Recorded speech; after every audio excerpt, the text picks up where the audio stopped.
এখন দেখাবো হলো আপনাদের কিভাবে ডকুমেন্টস আপনারা ডক্স থেকে ডকুমেন্ট গুলো তৈরি করবেন এবং এটা পিডিএফ আকারে করবেন, ঠিক আছে? যেমন আমি এটা একটি দিলাম যে না, আমি সর্বপ্রথম একটা ব্ল্যাঙ্ক ডকুমেন্ট কি দিলাম, রিপোর্টটাকে দিব না, আপনি একটা ব্ল্যাঙ্ক ডকুমেন্টটাকে আমি দিলাম।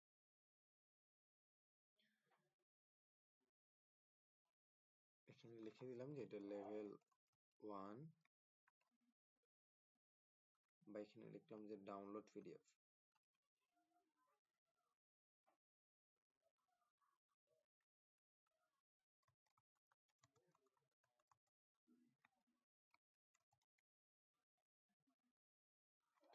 ডাউনলোড পিডিএফ এ কি এখানে আমরা একটা ফাঁকা একটা ব্ল্যাঙ্ক পেজ লিখলাম, লেখার পর এখানে আমি চাপ দিলাম, চাপ দেওয়ার পর এখানে ডাউনলোডে চাপ দিলাম, চাপ দেওয়ার পর এখানে কি লিখলাম পিডিএফ ফরম্যাটে চাপ দিয়ে এখানে চাপ দেওয়ার পর কিন্তু সেখানে কি করছে যে ডাউনলোড পিডিএফ নামে এখানে কিন্তু ফাইল একটা হয়ে গেছে। এটা কিন্তু ব্ল্যাঙ্ক পেজ, আমি এখানে সাদা, এখানে যদি চাপ দেন এখানে কিন্তু এটা সাদা সাদা, তাই না?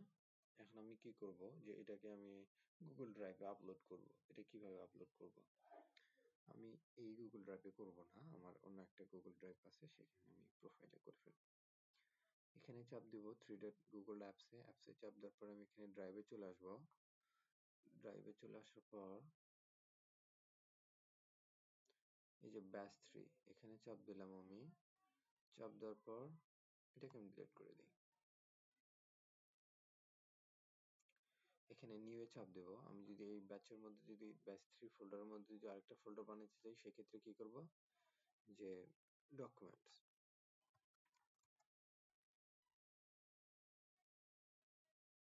এখানে ক্রিয়েটে চাপ দেব, ক্রিয়েটে চাপ দেওয়ার পর কিন্তু ডকুমেন্টস তৈরি হয়ে গেছে। এরপর এখানে যাব, দেওয়ার পর কি করব এখানে নিউ এ চাপ দেব, চাপ দেওয়ার পর এখানে কি ফাইল আপলোডে চাপ দেব, ফাইল আপলোডে চাপ দেওয়ার পর সরাসরি কিন্তু আমাকে ডাউনলোড পাতে নিয়ে গেছে। আপনি এখানে ডাউনলোড আবার চাপ দিবেন। তারপর আপনি যদি বলেন যে আমি পিডিএফটা ডাউনলোড এখানে আপলোড করব, সেক্ষেত্রে ডাউনলোড পিডিএফটা এখানে সিলেক্ট করে চাপ দিয়ে দিবেন, অটোমেটিকলি সে কিন্তু এখানে আপলোড করে ফেলছে, তাই না? যে এটাকে হুম যে এটা সাদা পেজ, এখানে কিছু দেখাচ্ছে না, এটা সাদা পেজ। আমরা লক্ষ্য করবো যে এই সাইডে, এই সাইডে কি যে এখানে হলো কি তালা দেওয়া আছে, তার মানে এটা প্রাইভেট করা আছে, তাই না?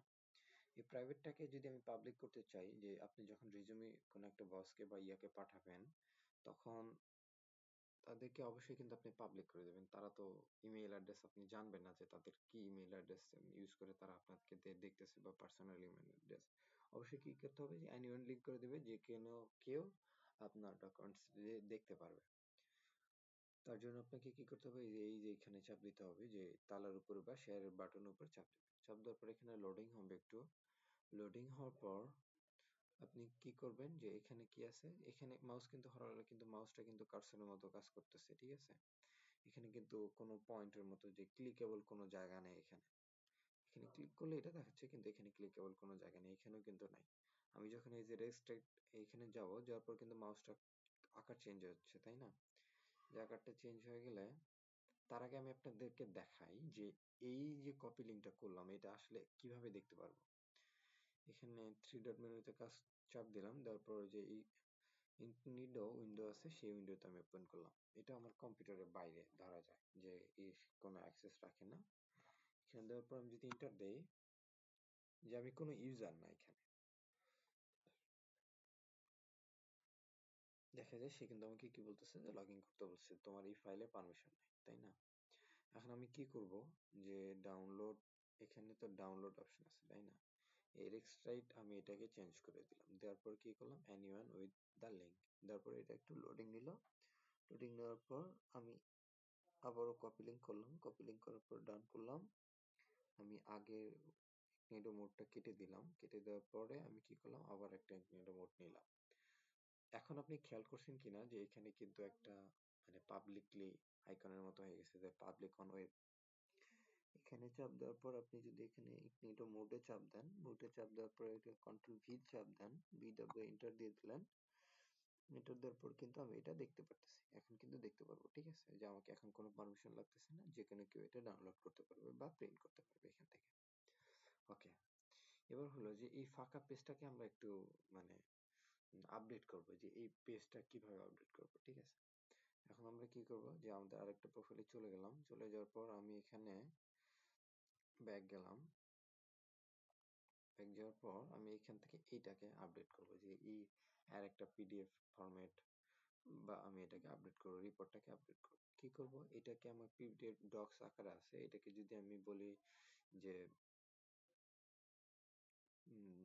এটা পিডিএফ আকারে করে আমি এখানে আপডেট করে দিব। শুধুমাত্র পিডিএফ দ্বারাই আপডেট হয়। এখানে ফাইলে চাপ দেব, চাপ দেওয়ার পর আবার ডাউনলোডে যাব, যাওয়ার পর এখানে কি করব যে পিডিএফ এ চাপ দেব, পিডিএফ এ চাপ দেওয়ার পর সে কিন্তু অটোমেটিকলি এখানে ডাউনলোড হয়ে গেছে রিপোর্ট। এখন আমি কি করব যে ওই পিডিএফটাকে আমি আপডেট করব। আপডেট করার জন্য আমি এখানে কি করতে হবে, এখানে থ্রি ডট মেনুতে চাপ দেব, চাপ দেওয়ার পর এখানে কি আছে, আমি যদি চাইলে নামটা পরিবর্তন করতে পারবো এখান থেকে, এবং কপি বা ডাউনলোড বা অর্গানাইজেশন আমি মুভ বা স্টার্ট করতে পারবো সবকিছু, এবং ফাইল ইনফরমেশনে যাব। ফাইল ইনফরমেশনে যাওয়ার পরে এখানে আমি কি করব, ম্যানেজ ভার্সনে চলে যাব। মানে ম্যানেজটা কিভাবে করতে হয়, এখানে কি আছে যে আমি প্রথম যখন ইমেলটা ক্রিয়েট করছি তখন কি আছে, ডাউনলোড পিডিএফ এ ছিল। এখন আমি যদি বলি এটা আপলোড নিউ ভার্সন, সেক্ষেত্রে আমি এখানে কি করবো যে রিপোর্ট পিডিএফ এটাকে আমি সিলেক্ট করে দিলাম, যে এর ভিতরে আমি একে প্যাকেট করে দিলাম। তুমি যদি এই মোড়কটা খোলো তাহলে দেখতে পারবা যে এর মধ্যে সিঙ্গারা আছে বা এরকম কোনো কিছু আছে। দেওয়ার পর তুমি এখানে ক্লোজে চাপ দিলা, ক্লোজে চাপ দেওয়ার পর তুমি এখানে যখন আমি ওপেন করব তখন কিন্তু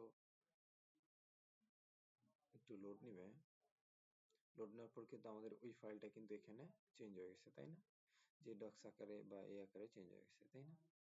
এখন কি করব, আবার আমি এটাকে খুলবো, খুলে আমি কি ইগনিটর মোডটা অন করছিলাম না, ইগনিটর মোডটা অন করছিলাম না, কেটে দিছিলাম কিন্তু, তাই না? এখানে যাব, যাওয়ার পর আবার আমি এই থ্রি ডট মেনুতে যাব, যাওয়ার পর ইগনিটর মোডটা অন করব, অন করার পর আমি যদি কন্ট্রোল ভি করি, আমি কি কপি করে রাখছিলাম না লিঙ্কটা, হ্যাঁ, এই যে এটাকে লিঙ্ক করে কপি করে রাখছিলাম, এটাকে দেওয়ার পর এন্টার দেওয়ার পর কি এটা আমি পাবলিকলি ভাবে দেখতে পারতেছি, ঠিক আছে? অতএব যে এই লিঙ্কটাকে আমি পাবলিক করছি সেটা মানে খুব সফলভাবে আমি এটা করতে পারছি। আসলে এই ভিডিওটা এতটুকুই, আপনারা খুব মনোযোগ সহকারে দেখবেন। আপনারা একটু সিরিয়াস হবেন, কারণ আপনারা অনেক পিছিয়ে আছেন, আর এই জিনিসগুলো একটু ক্যাচ করার জন্য আপনাদের দরকার। ঠিক আছে, সবাইকে শুভরাত্রি জানিয়ে আমি এখানে শেষ করতেছি। আল্লাহ হাফেজ।